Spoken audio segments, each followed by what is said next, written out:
ലൈവിൽ അഭിഷേക് വമ്പൻ കോമഡിയാണ് കേട്ടോ. അഭിഷേക് നായകനായി വരുന്ന സിനിമയുടെ ഷൂട്ടിങ് ബിഗ് ബോസ് കഴിഞ്ഞ ഉടൻ തന്നെ തുടങ്ങുമെന്ന പ്രതീക്ഷയിലാണ് ഞാൻ ഇരുന്നത്. പക്ഷേ ഞാൻ പുറത്തിറങ്ങുമ്പോൾ ആ സിനിമയൊക്കെ കാണുമോ, എന്നെ ഇനി അവർ വിളിക്കുമോ എന്നൊരു സംശയമുണ്ട്. അപ്പോൾ ജിൻഡോയും ഋഷിയും തൊട്ടടുത്തിരിപ്പുണ്ട്, അവരോടാണ് അഭിഷേക് പറയുന്നത്. അപ്പോൾ അവർ ചെറുതായിട്ട് പ്രോത്സാഹിപ്പിക്കുന്നുണ്ട്, അതൊക്കെ കാണൂടാ, നീയാണ് നായകൻ. അപ്പോൾ അഭിഷേക് പറയുന്നുണ്ട്, അതെ ഞാനാണ് നായകനായിട്ട് അഭിനയിക്കുന്നത്. അപ്പോൾ ജിൻഡോ പറയുന്നു, നീ നായകനാണെങ്കിൽ എന്തായാലും ആ സിനിമ കാണൂടാ, അപ്പം നിനക്ക് വേണ്ടി ഉണ്ടാക്കിയ ഒരു സിനിമ ആയിരിക്കുമല്ലോ അത്. അപ്പോൾ അഭിഷേക് പറയാണ്, ആർക്കറിയാം, ഉണ്ടായിരുന്നാൽ മതിയായിരുന്നു. അഭിഷേകിന് തന്നെ ഒരു വിശ്വാസമില്ല.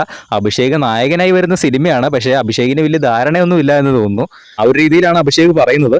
ഞാൻ പുറത്തിറങ്ങുമ്പോൾ ആ സിനിമയൊക്കെ കണ്ടാൽ മതിയായിരുന്നു, എന്നെ വിളിച്ചാൽ മതിയായിരുന്നു എന്നുള്ള രീതിയിലാണ് അഭിഷേക് പറയുന്നത്. ജിൻഡോയും ഋഷിയും ഇത് ആദ്യം കേട്ടപ്പോൾ ഒന്ന് ഞെട്ടിയായിരുന്നു. നായകനോ അഭിഷേകോ? അത് കഴിഞ്ഞപ്പം ജിൻഡോ ഓർത്തു വല്ല സപ്പോർട്ടിംഗ് റോളോ അങ്ങനെ ചെറിയ വല്ല വേഷം വല്ലതും ആയിരിക്കും എന്ന് ഓർത്തു. അതുകൊണ്ടാണ് ജിൻഡോ എടുത്ത് ചോദിച്ചത് നായക വേഷം തന്നെയാണോ എന്ന്. അപ്പോഴാണ് അഭിഷേക് പറഞ്ഞത്, അതേ നായക വേഷം തന്നെയാണ് എന്ന്. എന്തായാലും പുറത്തിറങ്ങിയാൽ ആ ഒരു സിനിമ ഉണ്ടോ ഇല്ലയോ എന്നുള്ളൊരു ടെൻഷൻ അടിച്ചിരിക്കുകയാണ് ഇപ്പോൾ അഭിഷേക്.